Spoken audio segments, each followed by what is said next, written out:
A lot of fun. Did a lot of shows at Fillmore West and at Berkeley Community Theater. Got bored. And in the beginning of 1971, I took off for Europe and I worked for the Stones for most of that year.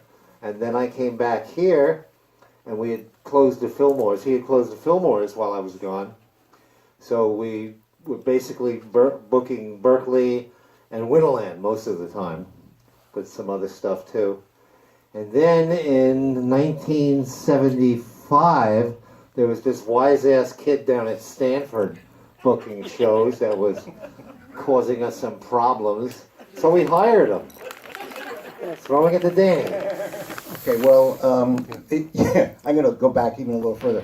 You know, some people know what they want to do at an early age, and I was one of those kids. I actually started promoting concerts in high school, jazz concerts, and was working with Duke Ellington and Thelonious Monk. And then I went to college, and then I went to graduate school to get my MBA at Stanford, and I had the job putting on the concerts there. But Premier Talent and Barbara Skydell would not take my phone calls because they worked with Bill Graham. And in December of 1974, I knew that during the Christmas break, I knew that Dave Mason was going out on tour. So I'm being left on hold. So I get on an airplane and I go to their office unannounced. And I sat in the lobby until they would see me. And I went into Barbara Skydell's office and said, I'd like to book Dave Mason at my college. And she said, the only date we have is, it was like 12 days later, it was like January 7th, and this is December 20th. And you cannot advertise in the San Francisco Chronicle because then Bill Graham would hear. So I did the show and we sold out. 3 months later, Bill finds out about it, calls up Barbara Skydell, starts yelling at her, how could you sell this show to this kid? I hear the show really fucked up. He didn't know what he was doing. The sound was terrible. The gates were crashed, you know. And Barbara said, we don't know what you're talking about, Bill. We didn't hear anything negative.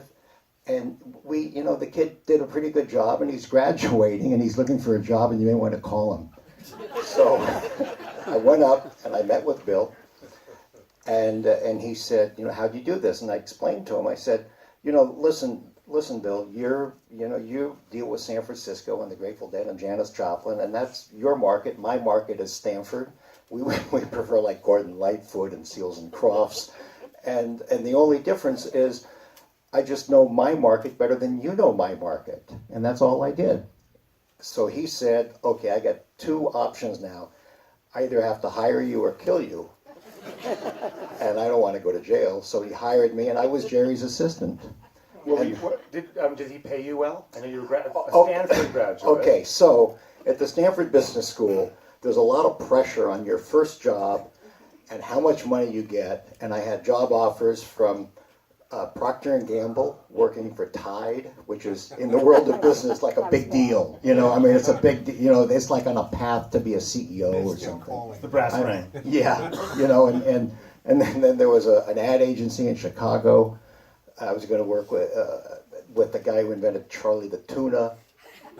So anyhow, so we come to my money. We used to have this in the film. We had all this in a cut of the film. Okay. Put this on the DVD. Okay, well, so we come to, I'd like to go to work for you. You want to hire me? He said, how much do I have to pay you? I said, well, Procter & Gamble, and I lied a little. Procter & Gamble is going to pay me $24,000 a year, which in 1975 was a lot of money.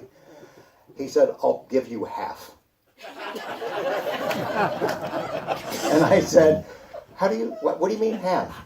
He said, half. I said, how do you justify that? Here's how I justify it. You can go to work for Procter & Gamble, and you do as good a job for Procter & Gamble as I think you're going to do for me.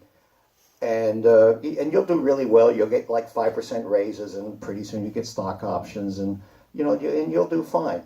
If you come to work for me, not only will you make more money than you could ever imagine, you'll have a ball. Bill and I shook hands. We never had a signed deal.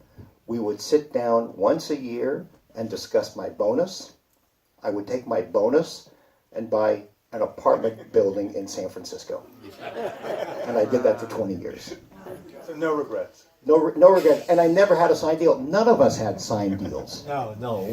No one until we sold the company and we had to stick around. It was the first time any of us ever saw